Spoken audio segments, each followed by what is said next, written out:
Hürmetlik vatandaşım, endi analiz yürgüzeyli.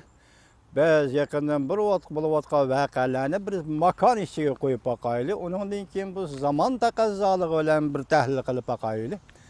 Biz ishni qayerdan boshlaymiz? Tahlilni qayerdan boshlaymiz? Bu yil 4-oyning 7-kuni Amerika Qo'shma Shtatlarining Florida shtatida Jungoning raisi Xi Jinping bilan Amerika Qo'shma Shtatlarining prezidenti Trump uchrashdi, suhbatlashdi.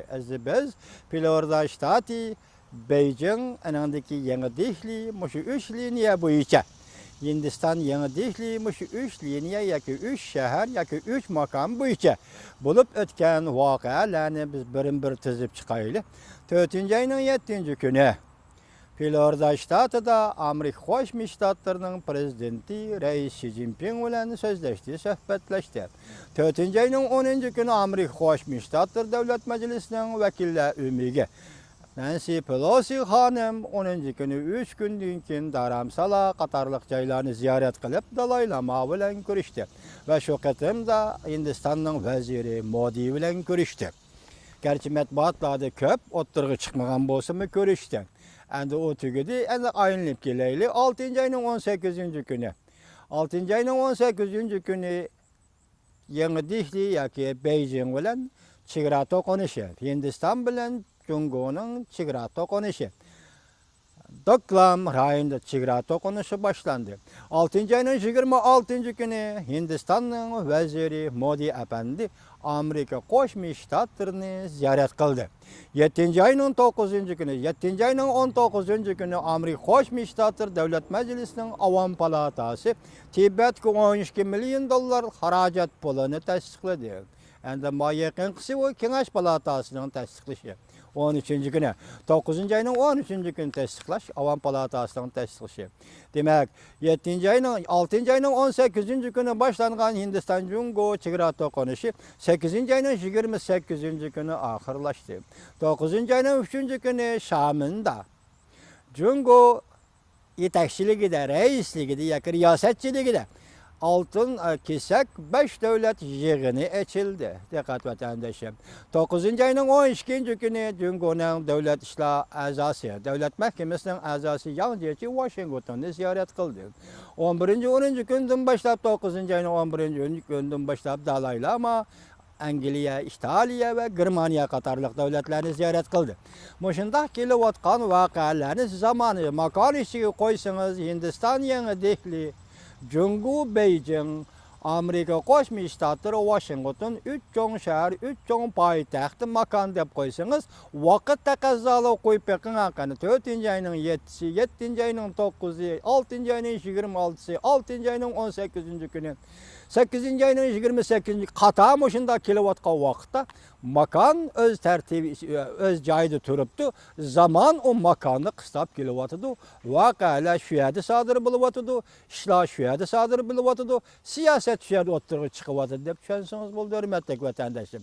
Endilikda biz 9-oyning 12-kuni Yang Jiechining Washingtonni ziyorat qilishi birli faqatla Prezident Trump'ın Jungo'ni ziyorat qilish taklif qilishli emas. Bu yerda Jungo hukumati bo'shab ketdi. Shunga siz yaxshi ko'radigan, men yaxshi ko'radigan Aqsaroyning sobiq maslahatchisi Bannon apandi 12-kuni Shangangda paydo bo'ldi. Bunga diqqat qiling, kunga, oy tartibiga diqqat qiling. Paydo bo'lib dediki, avval New York vaqt gezitiga boshda aytganda shiddat bilan javob qaytardi Jungo masalasi to'g'risida. Uning keyin anda Angliyaning Telegraf gazetiga yana boshqacha javob qaytardi 4 kundan keyin. Demak, bu yerda bo'layotgan ish shu darajada bo'layotgan bo'lsa, hozir Jungo hukumati Yang Jiechini Washingtonga avatib, nima masalalarga yo'l qo'ydi. Masalaning tuguni mana bu yerda. Jungo hukumati qanday yo'l qo'ydi?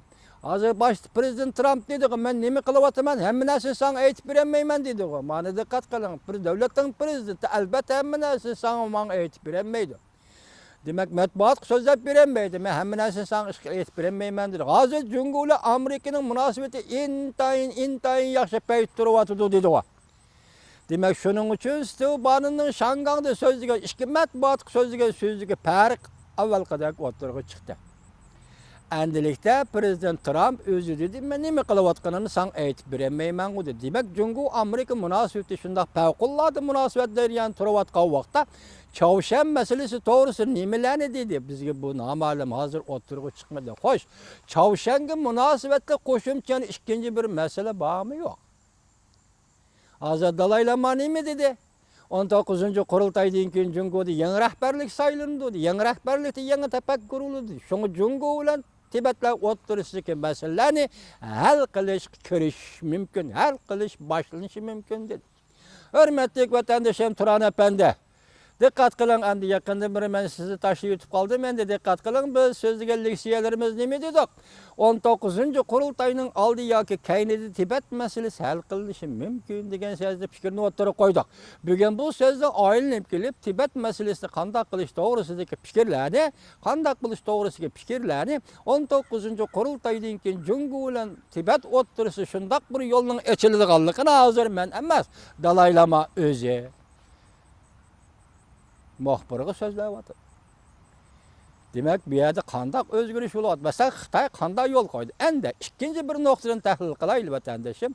Hindistan 180 bin yani 200 bin kişilik tağda can kılgıç kısımlarını 2 aydan artık vakit çigirağa kıstap ekelip çünkü Hindistan çigirası kıstap ekelip 3 ayda Lhasa'ya kirimiz dedi. Yani 3 ayda Beijing'e kirimiz dedi. Muşaların hemisi mesela leksiya kılıp sözüldüm hürmetli vatandaşlarım.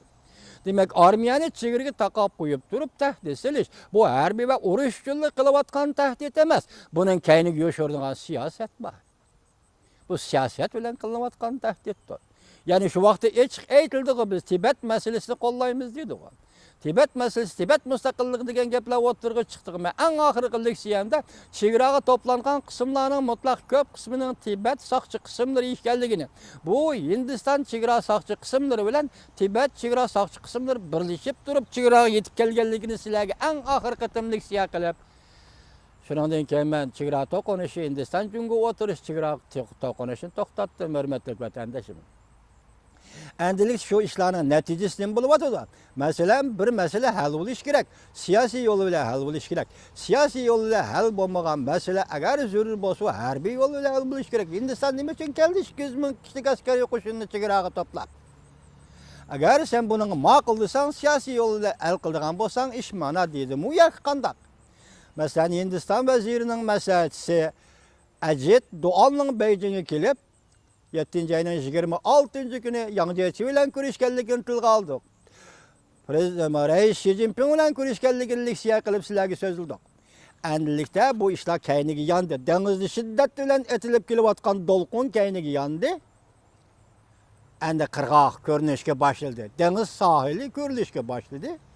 Dalay Lama Germaniyada Frankfurt'ta oturgu çıktı.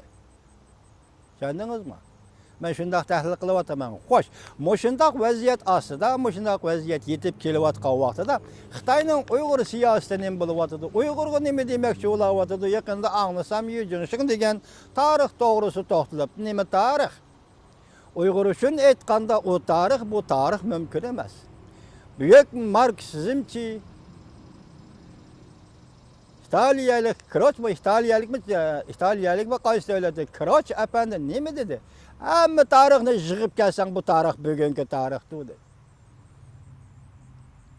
İçe, lişi, tangdayşı. Bütün tarihni yığıp gelsen o tarih bugünkü tarihtir dedi.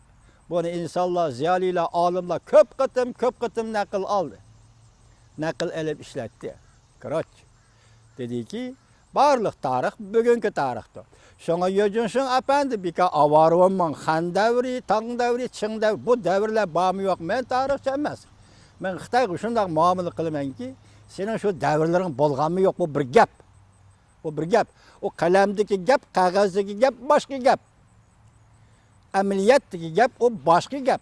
Cungu tarihçilerinin kulu kalem ağan her kandak Cungu tarihçilerinin kılıdığın işi eğer şu tarih bulunduğun bolsa, eğer şu tarih rast bolsa, eğer şu tarih objektiflik egi bulunduğun bolsa Cungu tarihçilerinin kılıdığın işi elem bilen alalmıgan intikamını kalem bilen elişten başka işini kılmaydı. Cungu tarihçileri alam bilan ya qurol kuchi bilan, askariy kuch bilan, harbiy kuch bilan hal qilinmagan ishlarni qalam bilan hal qildi. Bugun Jungo tarixchilar nima qilyapti? Balqash kuli uchun mening qadimim dedi. Chingizxonning qadimi qayerga yetgan bo'lsa, shu yerning hammasi mening territoriyam mansub bo'lish kerak deb Jungo tarixchilar. Xo'sh, Chingizxon Mo'ng'ul Xitoy emasmi? Ma tarixni unutib qoldim. Xo'sh, nima so'zildingiz Yujumshon apandi? Sizga men so'zlab turgan tarixmishlikcha jarayon so'zlayotgan tarix faqatlab beriladi. Xitoyning Uyg'uristonga hukmronlik qilgan davri 1943-birinchi aytiq Jangjeshi armiyasi, Gomindan armiyasi 100 ming kishilik qo'shin bilan tajovuz qilib kirganda boshladi, lekin 1 yilga yetmaydi.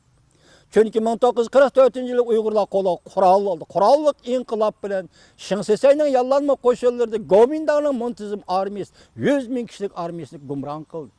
Shunga Gomindan, ya'ni Xitoyning Xinjiang hukmronlik qilishi, Uyg'uristonga hukmronlik qilishi 1 yilga yetmaydi. İkinci Xitay, Qizil şapkilik, Latin şapkilik, avvalgisi Qasqon şapkilik, keyingisi Latin şapkilik Xitay. Bu Xitayni 49-yili Rossiya Stalin harbiy mashina avatib, harbiy aeroplan avatib 1 yil. 49-yili 10-oygacha 1 yilligidek to'shib kirdi. Mustamlaka Uyg'uristonga to'shib kirdi. Mana bu tarix Yujumshon apandi. 1949-yili 1-oyning 31-kuni Shibaypoda ochilgan yig'in. Rossiyalik Mikyan, anandan keyin Jungolik Maozdong ikkisi ochgan yig'in. Xinjiangga aloqador yig'in. Xinjiangga munosabatli yig'in. Ahmadjon Qosimiylarni qandoq bir taraf qilish to'g'risidagi yig'in. Biz sen materialni ko'tarib chiqmagandan keyin mushunda analiz qilamiz. Chunki keyingi oqibatlar, keyingi jarayonlar mushunda qandoq bir taraf qilgan yig'in. Mana bu tarix Yujumshon apandi. Shundaqla Ahmadjon Qosimiylarning 49-8-oyning 28-kuni. 8-oyning 28-kuni, 27-kuni aeroplan vaqasi qazosi uchirdigan qip-qizil yolg'on bugun fosh bo'ldi. Tarix nima Yujumshon apandi? Moskva Ahmadjon Qosimiylarni qo'lga oldi.